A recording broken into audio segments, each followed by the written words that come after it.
Okay, we'll call the meeting to order, and is Heidi, where's Heidi? Heidi's here. Are you going to do roll call? I can, yes. Trustee Baker? Here. Trustee DeLay? Here. Trustee Jacobs? Trustee Johnston? Here. Trustee Smith? Here. Trustee Wright? Here. Trustee Huber? Oh, no, I'm sorry. You're no Huber. Just promoted you, I guess. Chris Massaro? Here. Trustee Tracy? Here. We have a quorum. Great. So, welcome and thank you all again for being here. And I know we've got a few people in the audience. We always appreciate it when people are interested in what we're talking about. We have 4 action items today. We have 3 informational items today. And I know that there are other committee members, so we're going to try to keep it to an hour. I know it's important because we have people following us up, so we'll stay on schedule today. And I want to welcome Peyton Tracy to our first committee meeting as our new board member and new committee member. So welcome, Peyton. We're thrilled to have him with us. And Dr. McPhee, are there remarks from the president? Yes, just very briefly, Madam Chair. I'd also like to welcome a new student member. I know you will do an excellent job, so welcome to the committee and to the board. Just briefly, just wanted to report to this committee that we are in the process working with the Tennessee Higher Education Commission in pursuing a proposal regarding the transfer of a law school. We're in a very preliminary stage through that process, and we are hoping that sometime by the middle of October, in consultation with the director of THEC, that we can, if everything goes well, that we can bring the proposal to THEC, which means we will have to call a special committee meeting and board meeting, and the chairman and I have been in conversations with regards to that. So this is just the latest update and an alert that we may have to call a special committee of this committee to approve, and then a board approval before we take it to THEC by the middle of October. Okay. So Dr. McPhee, could you talk about the value of the opportunity of the law school? I will use one word that would capture the value. It would be transformative for the university. Thank you. We're all really excited and anxious. I'm sure everyone's very anxious to hear the process as this goes along. So does anyone have any questions about that before we move into the agenda? In somewhat of a follow-up, when will we receive any type of overview concerning the law school? I did send to this board a summary about a month and a half ago. When we have additional information, we are currently still in the preliminary process. I certainly will keep the board apprised. But if you recall, I did send a summary about a month and a half ago. All right, thank you. And Chairman Smith, do you have remarks? Yeah, I'm very optimistic about our school, but about the law school. And Dr. McPhee has worked daily, and we've been in contact daily. And I'm optimistic that's gonna turn out well. We have rules on when you can call board meetings and committee meetings, and obviously we'll follow those, but there's a limit because it wouldn't be an emergency meeting. So we'll follow those procedures when we find out when they are, when our date in court, so to speak, is, and we'll have plenty of time to make sure we follow our own rules. So I don't think anybody's worried about that, but I just want to let you know, you can't call a meeting tomorrow if we wanted to unless it's an emergency. So anyway, pleased to be here. Thank you. Okay, it sounds like we're all expecting that about October or Perhaps late September, maybe early Okay. October, to Okay. go along with that line. All right. right, any other comments? If not, we'll move forward with the agenda. And the first item is an action item for approval of the minutes. Everyone received the minutes or saw them in the materials. So moved, Mr. Chairperson. Second. Okay, all approved? Aye? Aye. Any opposed? All right, we have approval of the minutes. The next item of business is rule promulgation and related policy revisions for academic misconduct, and Heidi is the presenter. Sure. As you might remember, we are required by statute to promulgate rules concerning student conduct. And because academic misconduct involves student disciplinary action, we have to promulgate that as a rule. And so what we have brought before you is a new rule that reflects what we have in our proposed policy, which is also in the materials. I will say that the proposed policy revisions were made over the course of, several months, and with a lot of intensive and very helpful faculty feedback. The academic misconduct process is different from the other student disciplinary process in that it is the jurisdiction of the Academic Affairs Office as opposed to the Office of Student Conduct. And so we've got a little bit of a carve out there that makes academic misconduct fall within the Academic Affairs province. So if there are any questions or comments, I'd be glad to try to respond to them. And this does require a roll call vote, I'm sorry. I have one, maybe a couple questions. So as I read in the policy, the sanctions are reported to the Vice Provost for Faculty Affairs. Yes. Can you talk to why that academic position as opposed to any other within the Vice Provost's positions? Because that position works closely with the faculty who has brought the allegations concerning the student and acts and is in charge of that process, has responsibility for that process. And so we want to be sure that, all the need-to-know people are in the loop. Gotcha.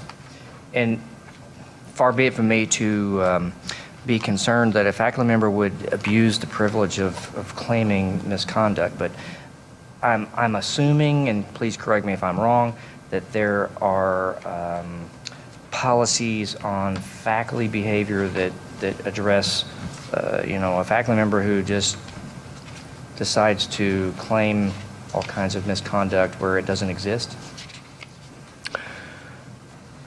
I don't know that we have anything that specifically, in those specific terms. The policy does require faculty to report every incident so that we can be sure that we're aware of all of that. And then it goes through the process of determining whether it was a valid claim or not. I suppose that if a faculty member is found to be bringing frivolous and baseless claims, that there could be some response to that. That's all. To not abusing. that I think anybody would do it. I'm just wanting to make sure we cover all the bases. Question in that regard, has there been any baseless claims historically? There have certainly been claims where the determination was made that there was no academic misconduct, but I don't think in terms of being baseless or unfounded or frivolous, I don't believe so. Thank you very much. How active are cases in a given school year term are we talking about? Are we talking about a dozen? Are we talking about I'm 3 going dozen? to, as Alan does, I'm going to defer to a lifeline and ask our Vice Provost for Faculty Affairs to address that question. Do you want to come on up to the podium? Sure. This is Dr. Cheryl Torsney.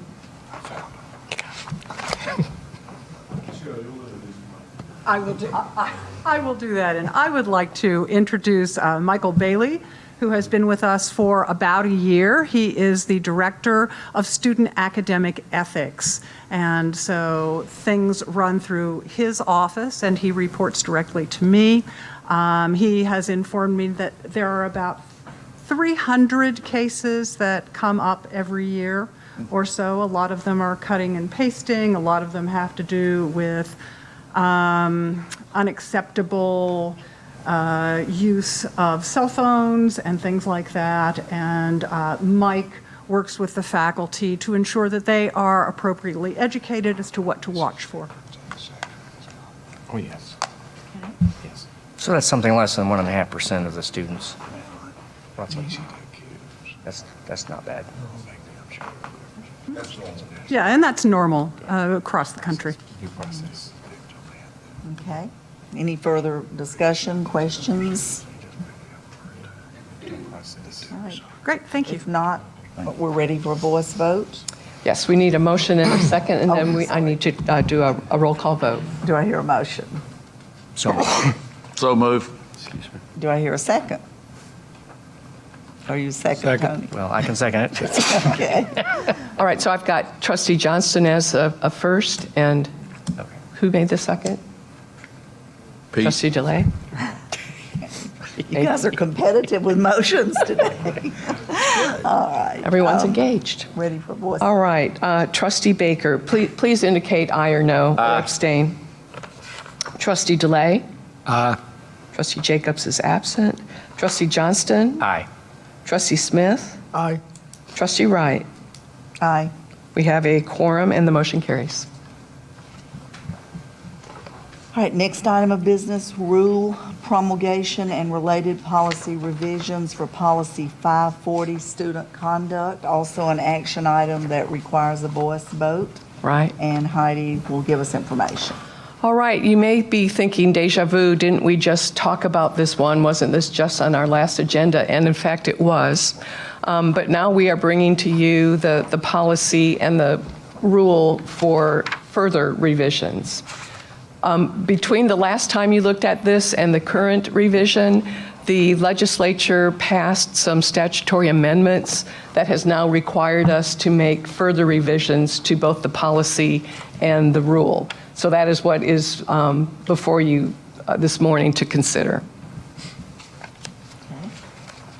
I have a couple of general questions. I confess that I did not read all the verbiage, but I noticed that a pretty serious charge, a student can have a lawyer, right? Have a representative, as I read. Students, it depends on what kind of process it is, whether the attorney can engage or not, but the student is always has the right to bring an advisor, and an advisor can be an attorney. Well, I'm referring to the nightmares that we see on national TV where A accuses B and it all goes to heck, and then A recants and B is already immeasurably harmed. So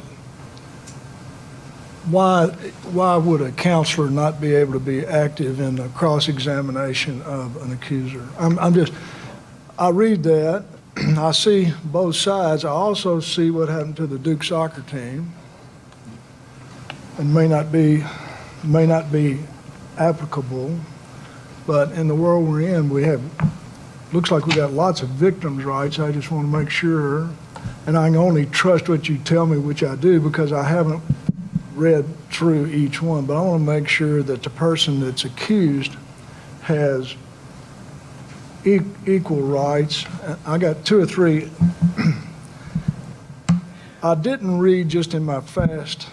There'd be a hearing called, but is there, how are the people notified, and is it 10 days notice or?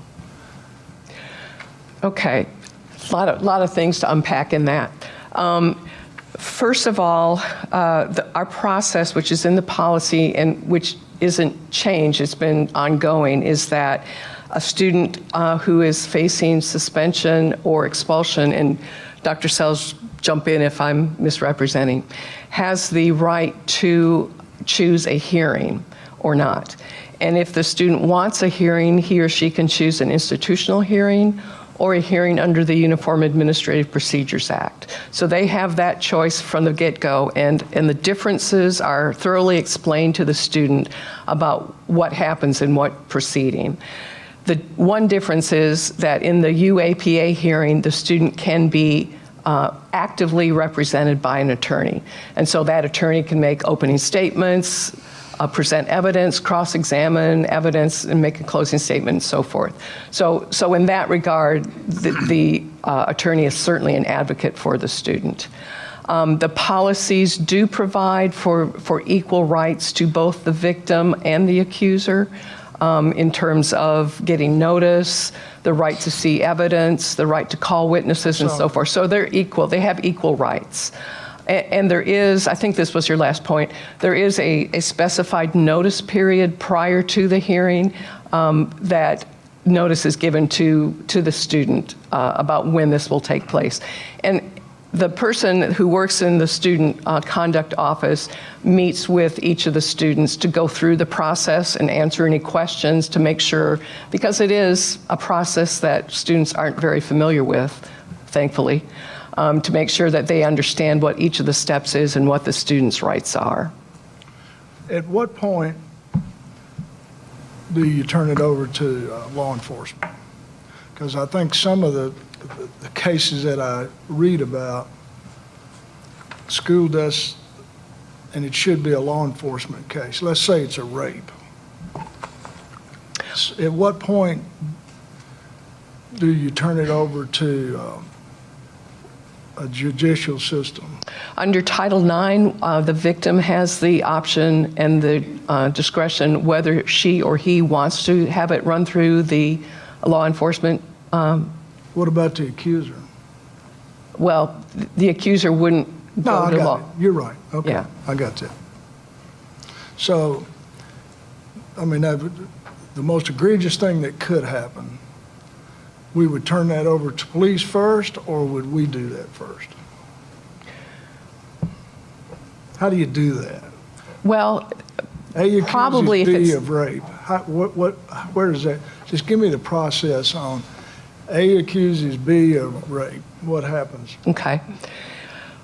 We have a policy on that. I'll just put in a plug for that. It's policy 27 to look at. When the victim comes forward, he or she has a number of resources to utilize. Let's say she, just for efficiency. If she wants to keep it confidential, she can go to a number of resources, our counseling center, our health services center, so forth. There are ways to do it confidentially. She also has the option or not to report it to law enforcement. If it's reported to our law enforcement, then that'll proceed criminally, but she also has the option not to do that. Now, for any other student disciplinary action, I will assume that, particularly if it's something really egregious, that our university police have been involved, and there'll be a police report. And those police reports are shared, I think, on a daily basis with 2 individuals at least, if not more, in Dr. Sell's office. They review it and make the decision whether to bring disciplinary charges or call the student in. But both campus disciplinary charges and police investigations can happen simultaneously. That's right. So if you're accused, not you're the victim, but you're the accused, can you choose to go to can you choose that your action go to grand jury versus? That's the criminal justice system, not up to the accused. But the student could not opt out of the university also investigating. So it may or may not be going forward through the police action, but if it's reported to us, we will investigate. We may or may not take action depending on what the investigation turns up for us, but the student cannot opt out of the university looking at their behavior. Well, I think the cases that I refer to without knowing enough except to be dangerous, school officiates it and comes to a conclusion that it's not by the same rules of law enforcement. And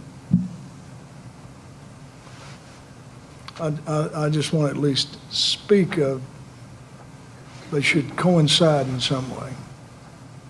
I don't have a suggestion, I just have a fear. Well, I can say that our process meets all legal requirements for due process for the student. It's multi-stepped, and when it Again, when there's a possibility of a suspension or an expulsion, the student has an option of a hearing before a hearing panel or a hearing officer. And I don't know what the statistics are, but not every case results in a finding of responsibility. Is there an appeal And process? I was Yes. just going to add to that. And that's to Yes, you? yes. Yes, there is an appeal process. And so one of the things I would look at is all the information sent to me and whether there's balance, fairness, or that we follow our policies and procedures.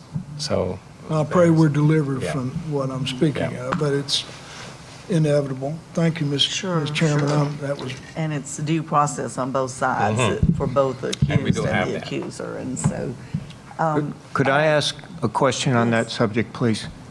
If the campus police apprehend somebody on campus, DUI, weapons charge, assault, does that then immediately get reported to the city police? Not always. We, Not if it's on campus. Our police are considered to be they're fully commissioned. fully commissioned. It's a police force just as the Murfreesboro Police Force is. So it then goes into the police system. I mean, one of the controversies over domestic violence in the military and this National Defense Authorization Act just changed it, but added domestic violence as a charge under the Uniform Code of Military Justice. But this whole connectivity of systems having their own judicial process without connecting into a federal system, which would then have a second and third order effect of whether or not you can legally purchase a weapon, your driving privileges. So I wasn't smart enough to know if when campus police apprehend you, why then that goes into the state driving regulation, it goes into the federal database of domestic violence or weapon charge. I don't know enough to answer specifically, but but enough to know that our police must comply with the same requirements that the Murfreesboro Police or any other police department would. And so if that's a requirement for the Murfreesboro City Police, then our University Police will have the same reporting requirements. Thank you.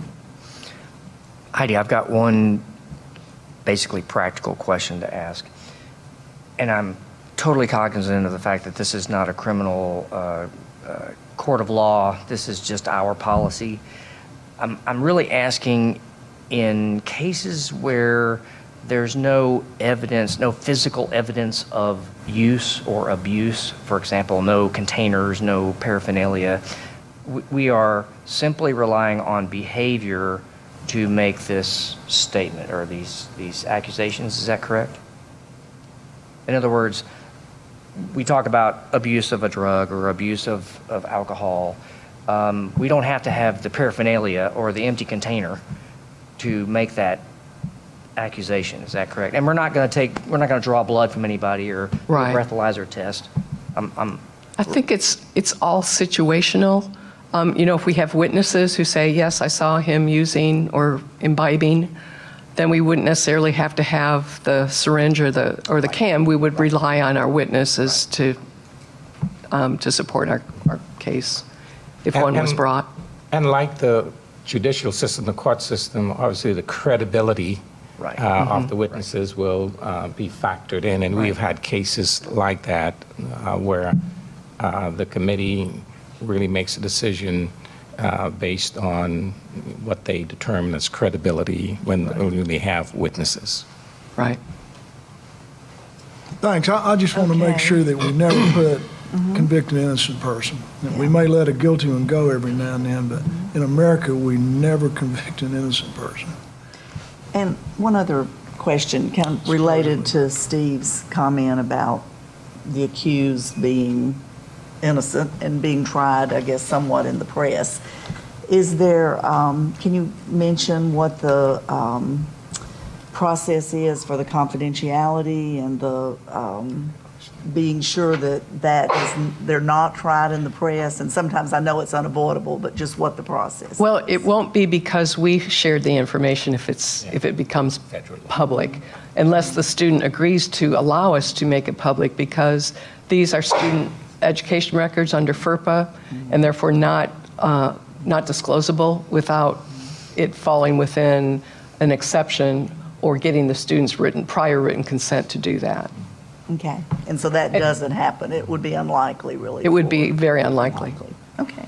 I mean, we have had situations where the media has asked for information, and we have had to say, Okay, no. due to FERPA, we cannot provide that information. Sure. Okay. Good information, good discussion. I do have one quick question, and it's kind of related to what they were already saying, but if the outcome is different in a court of law, you know, compared to what we're going to have here at MTSU, if they're tried here at MTSU and the outcome's different, if it does go on to court with the local government, does that appeal then go back to MTSU? And I don't know if that has ever happened before, but would that go back to MTSU as an appeal that they were found innocent in a court of law? Well, I don't know that has ever happened before in my many years of being in higher education law within Tennessee. They do run parallel tracks. They're not mutually exclusive, but the standard of proof, and it also will depend on whether it's a civil or a criminal matter in a court. We're neither. We're just disciplinary, and so we would consider, or the trier of fact would consider, different factors perhaps than what a court would. I don't know, to be honest, if it would reopen the matter on campus, even if someone is found not guilty or not to have, if they win their case in court, it doesn't necessarily mean that our decision was wrong. We would just look at each one on a case-by-case basis. And Heidi, let me add to that, we have our rules, student conduct, our policies, and we really go by those policies. And so on the criminal land or maybe civil land, based on, as Heidi said, the standards that they use, that courts might come out with a different decision. Doesn't necessarily mean that we'll come out with the same or have to change it because of Or that we were wrong. Yeah, our rule of conduct. Is there an That's appeal? basically I think, though, if I might follow up, now I know we got it, Jim, but, and like I say, Duke soccer teams, it's going to cost Duke hundreds of millions because they kick people out and rent them, and then their witnesses changed their mind, and court of law found them innocent. So if we were to, on something that's not that serious, but I guess is there a process for, I've been accused of something and I've been kicked out of school and I go through a jury trial and when that I can then come a reappeal, or do I get back in school? Or wonder if you've been kicked out and then you're found innocent and a witness is recanted, can I get back in school? You might not want to, but. It may be that the sanctions that they were suspended, not expelled permanently, and so that time would simply run out by the time a court case would go through. It's also the case in the most serious kinds of criminal cases that we may have made a decision to interimly suspend the student if the student is in jail, or I'm thinking about some of our worst cases. The student goes to jail. We don't move forward necessarily with our whole hearing process until the student's able to participate in some cases. So, but typically, if the student is suspended for a period of time, they'd be able to come back at the time of that suspension. The only people you'd be talking about would be those who were permanently expelled, and we do that very rarely and on very good evidence. Okay, great discussion. Thank you to everybody for all the questions and clarifications. Do we have a motion for the rule promulgation related to student conduct And the policy revisions as well. and the policy revision? So move. Second? Second. Okay, voice vote. Thank you. Trustee Baker, Yes. Trustee Delay, Yes. Trustee Johnston, Aye. Trustee Smith, Yes. Trustee Wright. Yes. Motion carries. Right. Next item, approval of expedited tenure. I believe there are two people that Mark Burns will tell us about. There are. Thank you, Ms. Wright. Got two expedited tenure applications here, both of which came since our last meeting. The hires were made. One is for Ann Anderson, who's being hired in an endowed chair in economics and finance. She'll be the new, or is the new, Weatherford Chair of Finance. And then Kathy McElderry is a new chair in Department of Social Work. Okay. Any discussion, questions for Mark? Quick So question, moved. Mark. Okay. Go ahead. Chairman's, was there a question? I have a question. Yes. Just to clarify, the request for expedited tenure is a consequence of a negotiated term for employment, is that correct? Yes, it's typically department chairs or higher, or in one of these cases, an endowed chair. Conceivably could happen with a senior professor who's a real star at another university and wants Right. to come here. I want to clarify. Right, it's I'm never not sure automatic. people understand that. Yeah, there's always a process, and the department, college, chair, dean, everybody has a say in it, as in a regular tenure application.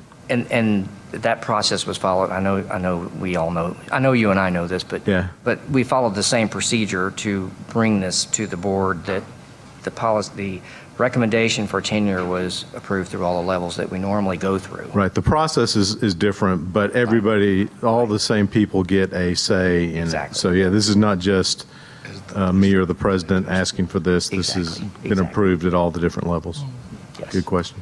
And I might add, sorry, I have a question. I might add that it is an important part for our university as we continue to move forward as a major university to attract the best and the brightest. And I think I mentioned this when the question came up before. I've moved at 2 or 3 universities in my 35 plus year. And as they were recruiting me, having achieved tenure at the University of Louisville, one of the absolute conditions for me to even consider moving to either Oklahoma State or the University of Memphis was that I get tenure. And so we don't give it, as the provost said, to everybody, but certain faculty members who are taking on administrative position. In order to attract the best and the brightest, we must be able to do that. If not, we are at a significant disadvantage with our competitors and our peers.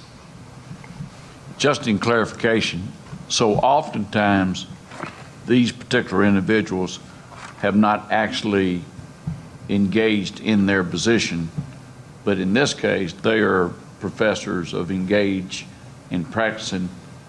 Is that right? You're talking about the timing of the... timing. Yeah.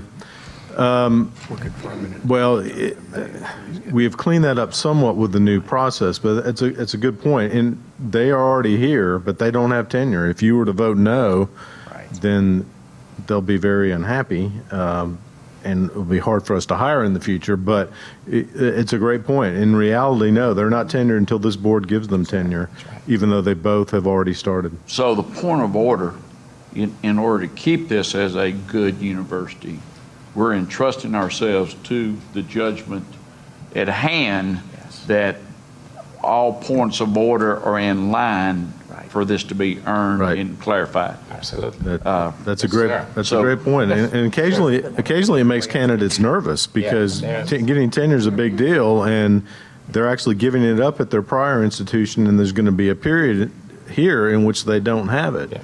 And now, I can think of no case in recent decades in which there's been a problem in which, there was a no on tenure. It's conceivable. So it's something that we take very seriously, and we try to ease the minds of the candidates, because we're not going to hire someone who doesn't meet the qualifications for it. But it still makes them a little nervous sometimes. And I think from a board perspective, I'm not on the committee, but from a board perspective, we have one person that we manage, and that's Dr. McPhee. And we have to trust his decisions and his team's decisions when they make hiring decisions. And so when it comes before the board that Dr. McPhee, you say that we have this person that we need on the team, I think it's incumbent upon us to show our support in that regard and continue to have belief in the president and his team continue to move forward. Yes, and Trustee Baker, we always tell all the appointments like this that it's contingent upon approval by the board. So and all other major universities do the same thing. So moved. Okay. Is there a second? Second. Second. All in favor, say aye. Aye. All opposed, no. Ayes have it. The motion carries. The two new tenured positions. So we are finished with our action items, and now we're moving on the knowledge curve. We get to learn things. So the first is academic programs and under consideration, and Mark, you're giving us that information. Right, as you'll recall, before we go very far down the road of proposing a new academic program, we want you all to know, and so that's what we're doing today, is just telling you about our plans to develop a Bachelor of Science in Data Science, and you will have seen in your materials a little explanation of what that is. We're really excited about this one. Obviously, you've heard of big data. That's really what this degree is about. It'll be an interdisciplinary degree in cooperation with the Department of Computer Science, Mathematical Sciences, Information Sciences, and Analytics, in which they work together to create a degree that fills the need that's out there for businesses who want to hire folks trained in this big data area. And so we're excited about it. Graduates will either go directly into the world of work, or we'll also set them up nicely to do a master's in information science or computer science. So that's our plan. Be happy to answer any questions.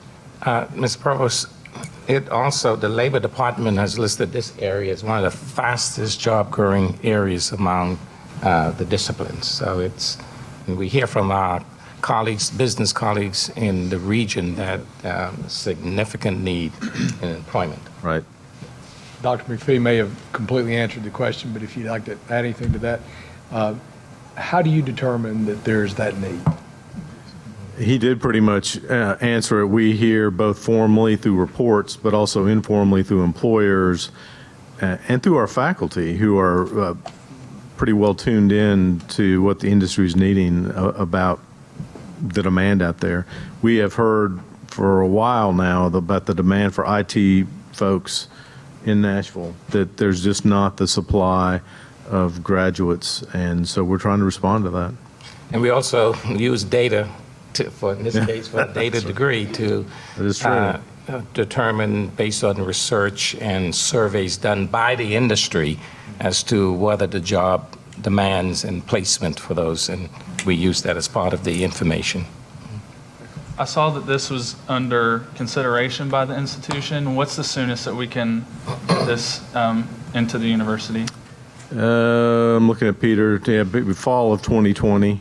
There's quite a process that we go through with THEC to get a new degree up and running, and then we have to have some time to get advertising and recruitment done. So fall of 2020 would be our goal. Any other questions, discussion? It's really impressive. You all always stay ahead of the curve on these situations, and things that are exciting for the university. So thank you. Thanks. All right. Deb Sells will give us application and enrollment activity information. How many students we think get these kind of degree? Is it a 5 or a 15 or a we do? Well, I'm delighted to get a chance to begin by saying thank you. Many people in this room have contributed to funding to help some of our students who were just a little bit short, even after the application of all sorts of financial aid. And so I brought with me one of the thank you notes that one of our students created and wanted me to bring to share with all of you. So far this fall, we've assisted 35 students with a distribution of $23,282 to help keep them enrolled for this fall semester. And they have been a remarkable group of students. This one obviously very close to graduating, might not have been able to make it. I had a student who sent me an email who said she was just $60 short, and $60 was going to make the difference between staying enrolled or not staying enrolled. But probably my favorite story was a student that we identified on the purge date as being $300 short. He had applied for loans, and the loans had not yet come in through the federal government. And so he was in danger of losing his fall semester. So we made an award of $300 to him in the morning at about 9 o'clock. That afternoon, about 2 o'clock, he called us back and said, "My federal loans just came through. You awarded me $300. I can give that back if there's some other student who needs that money more than I do." And you know, those kinds of students are exactly the ones we want to be helping. And I hope it doesn't offend anybody, but we told him, "You are so close to the edge, you just keep that $300. He was just so on the edge. So we're so thrilled and we're so grateful for what you've done. When the purge came this year, we purged 5% fewer students than we had the year before, and that was really in large part due to the generosity of the folks in this room. So I'm very grateful, and on behalf of the students, I want to thank you for that. Now, we will count our census on the 14th day. That's September 9th this year. I won't actually have a report ready for you on September 9th because that's when we start the counting, and there's a lot of cleanup of the data that has to happen. So Teresa Thomas in my office will be working through that most of that week of the 9th. Until the 9th, we are still enrolling students every day. We are dealing with still a handful that are coming in late under the wire. The good news is that last year on this same date, our overall enrollment was down 1.5%. Today, in comparison, on this same date, we're down just about half that, down 0.8%. So we're pretty happy about that. It's a difference in being short 182 students this year instead of 332 last year. And again, I do think that your generosity has helped with some of that. Our freshman class, in terms of applications this year, so far we've taken in 10,354 freshman applications for enrollment. That is comparable and probably second only to our peak enrollment year when we were over 26,000 students here. So we have worked really hard on increasing the level of interest in students in applying to the university, and we made a lot of progress in that this year. So we're very pleased about that. Freshman class today is down 88 students. We're down just a little bit, so we're out there working now to get those 88 students. The transfer class is showing 15 students larger this year than last year, so we're still working on that. Those transfers still do come in late. If things didn't work out wherever they were, or they're tired of Motlow, or they got frustrated because they didn't get a class they wanted, they'll still come see us. Part of the impact on the freshman class is that UT Knoxville grew theirs, and since they are the 2,000-pound gorilla in the state, when they decide to increase, every other school feels that impact. So we know that as of a couple of days ago, it looked to me like they were up about 255 new freshman students. And so I'm not surprised that we're down 88. I'm glad we're not down more than that. But the really good news, as far as I'm concerned, is that for 10 years straight now, we will have the largest class of brand new transfers of any university in the state of Tennessee. So 10 years in a row, we still enroll more transfers. And for 10 years straight, we'll still have the largest freshman class of any university in the state of Tennessee, with the exception of UT Knoxville. And we're going to keep going after them. So that's what it looks like today, and we'll have more information for you on the 9th. Yes? Related to the other LGIs, how are their enrollment figures? We don't know. We used to have a really good relationship, and they would share information with me. And when we went to separate boards of trustees, they all clammed up and they don't share. We have heard that Memphis is struggling. We have heard that Austin Peay is doing fairly well, but we won't really know that until we see the census data that comes in through THEC this year instead of through the Board of Regents. I also want to add and put it in context. We're dealing with free community college. Yeah. And if you read the papers today, one of the areas that we focus on to help compensate for, we estimate anywhere from 5 to 8% impact on our enrollment, and all the other universities are as a result of free community college.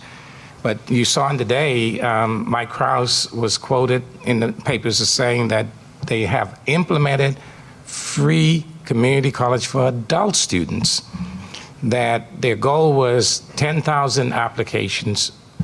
They have crushed that with 35,000. And so it's amazing that we're able to hold our own. And again, we were one of the largest undergraduate. Our concern initially was that we'd see a significant hit like some of our other LGIs. But again, because of the good work of our folks, our recruiters and our academic folks, we're able to hold our own as a large public institution. What about peer institutions in neighboring states?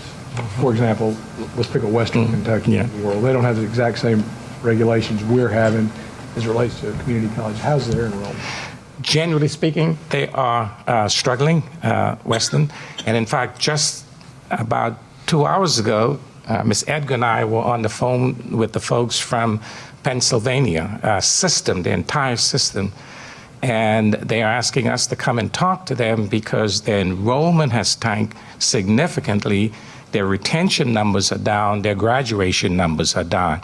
So this really is a national problem, primarily because of the demographics, the availability of college age eligible students for college. And the thing about it is that it's becoming a very competitive market. Just walk around the airport and the billboards around Nashville. Alabama, you saw that one, their MBA program. I mean, it's very, very competitive. We are not compromising our academic standards. We do not admit every student that applies to this university, and it's one of the reasons why Martlow has grown. We have a great partnership. The good news is we're seeing our transfer numbers go up.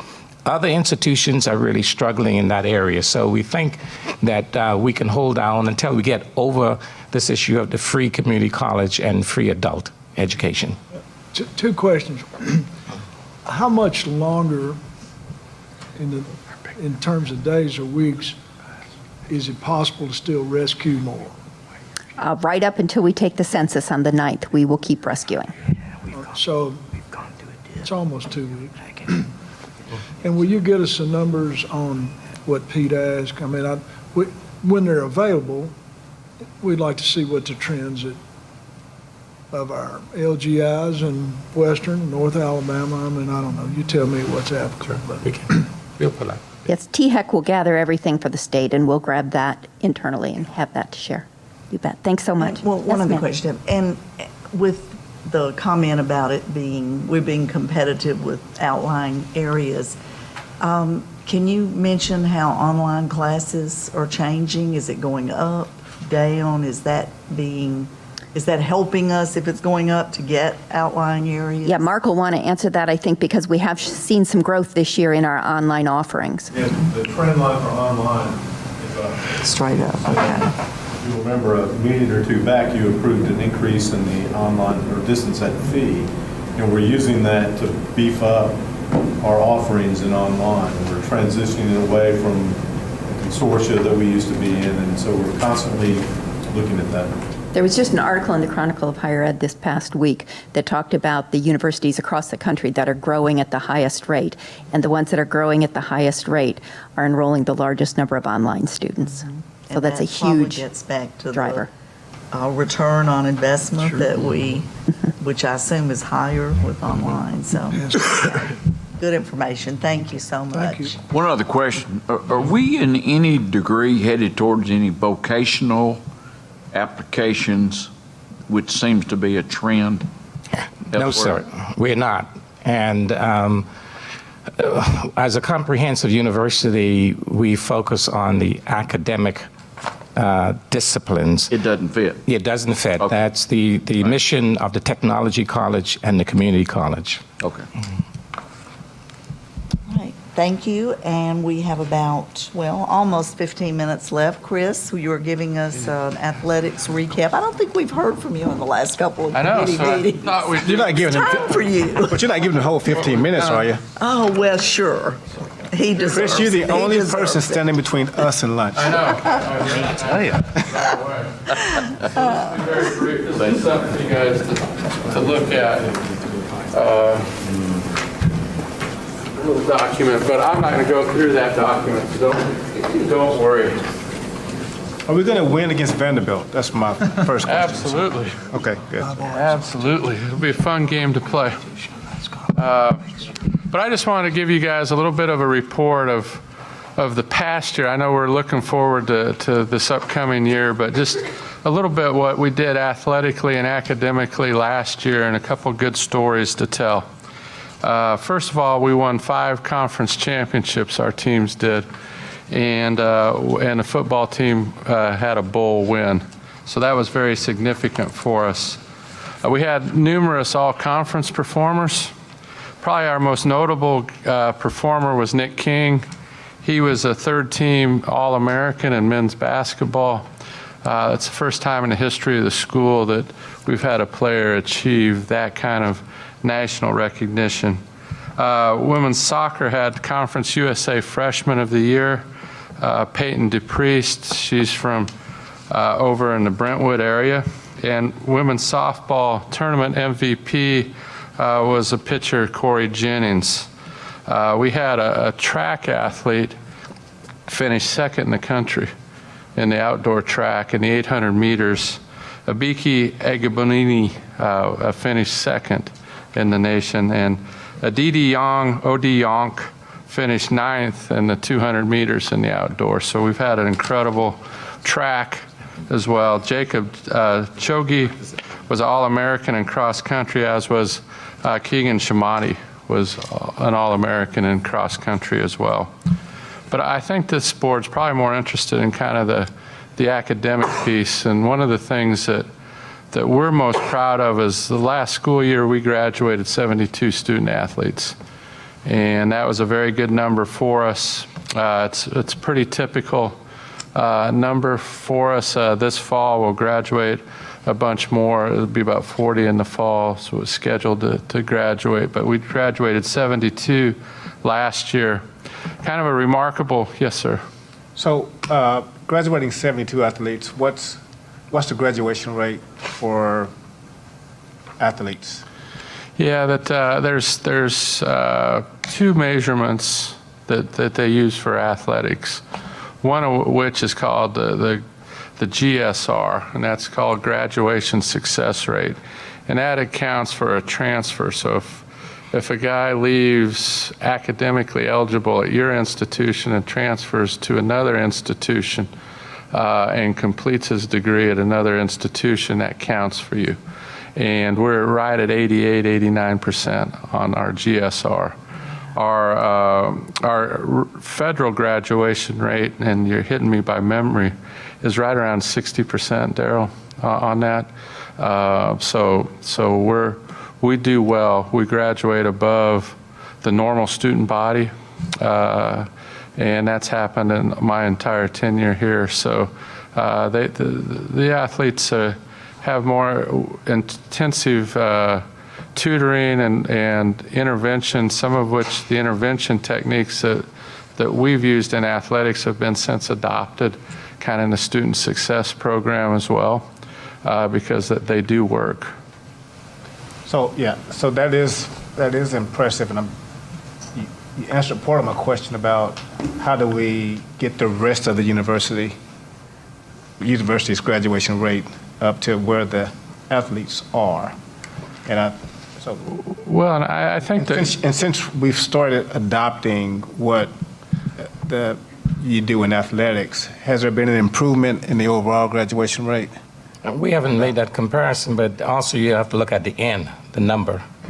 Yeah. How many? We're dealing with a smaller subset. I mean, we're 379 of students who All of the athletes are full-time. You have to be a full-time student. In our student population, we have part-time students. They stop out, so it would not really be a good comparison. What I was really referring to on that, Trustee Freeman, was that kind of with the hiring of more academic counselors that the university's done, and there's been more intervention. Now, it used to be that we would send out, this was 10, 12 years ago, notifications to faculty about progress and how particular students are doing in classes, and now professors fill that out on a university-wide basis for everybody, so that those notifications go to non-student athletes, colleges, and those kind of things as well. So I think it's all working very well. Just so you guys know too, that our Student Athlete Enhancement Center, and they don't report to athletics. The director and all the academic people, they're housed under Student Affairs with Dr. Sells, and with the rest of the campus-wide counseling and academic intervention. So that's been a very good model for us. It's worked exceedingly well. And I think having that step removed helps us maintain some academic integrity as well, because those people don't report to me, they report to Dr. Sells. Okay, so the initiatives that you're doing in academics, I just want to be clear, are the same that are kind of the student success initiatives. There's a lot of parallel paths there. Parallels, okay. Yeah. All right. That just kind of another bullet point, a bragging point for us, is that our highest GPA that we had for a team last year was our men's tennis team, and they had a 3.77 grade point average. So if you had a 3.5, you dragged it down. So it's just an incredible effort by those young men. That's an incredibly high GPA for a team GPA. Football was recognized. There's an academic measurement called academic progress rate that the NCAA has, and we were one of 7 schools recognized by the American Football Coaches Association for having the highest APR last year. Some of the other schools that we're in company with were Northwestern, Alabama, Virginia, Cincinnati, Utah, and Utah State were the other 6. So we were one of 7 that was recognized as having the highest academic progress rate. Volleyball was the same way, that they were recognized by their Coaches Association for having their academic progress rate that high. For the first time in recent memory that we had 2 academic All-Americans that were like first team. We had in baseball, Aaron Ocker was an academic All-American, and men's golf, James Beckner was an academic All-American. Both of those are aspiring dentists. So and both of them are just key contributors, or working key contributors to their team. Aaron's a senior and James is back for another year. Brent Stockstill, our starting quarterback, made the All-State National Good Works team. Now that's a big honor. They pick 11 football players from across the country, across all divisions, flew them into the national semifinal at the Sugar Bowl, honored them at one of the timeouts. So Brent was one of the 11, and that's really judging on community service, and there's some academic component to it as well. Brent is one of 3 college football players that will be playing this year that already has a master's degree. So there's 3 in the country, and Brent's one of them. So he's done very well. So those are some of the academic highlights. Just wanted to bring some of those individuals to you guys for your attention, so you know some of the stories that are being told in athletics. We're proud of what our student athletes do, both academically and athletically. So the system seems to be working for us. Mr. AD, I'd encourage you and Andrew to keep this marketing out on all this good news as much to a high point. That's great. Yeah, we've got great student athletes, and what happens too is our coaches really buy into the academic mission. They're the ones that can control academic performance as well as anybody, and so They encourage it all the time that if the student is falling behind, then they're the first ones to kind of intervene. So a lot of credit goes to the coaches and to the student athletes that work so hard. Okay. Well, Chairman has comment. I always want to brag on sports, but it starts with Dr. McPhee and goes to Chris. He expects the children to graduate. And that's his expectation and the coach's expectation, and it's the student's expectation. That's why they graduate, because they're expected to graduate. And they do. And I want to point out baseball as usual. We only have 13 scholarships, and we graduate what percentage? I think that their academic progress rate is at 1,000. They're recognized, so that's a perfect score. I would estimate their GSR, graduation success rates, in the high 80s, low 90s. I guess so with they do 13 really well. scholarships, they have 30 children, Right. 30 young It's people. actually 11.7. Okay, so So, 12 scholarships, yeah. and that doesn't include managers, so there's more than that. But with 11.7 scholarships, they're graduating 30 children. So it's not a year, because that's how many on the team, but they're expected to graduate. If they don't graduate, they have to go someplace else. I'm really proud of I that. know. So thanks to both of you and everybody else that's involved, because it's a nurturing, encouraging atmosphere that makes this happen, and that comes from you all. So thank you. All right, other No, information? that's it. Thank you, That's Madam it. Chairman. Okay. Thank you for the time. We are on time. How is that? I got you to lunch. Great. Okay, so the meeting is adjourned. All right. After we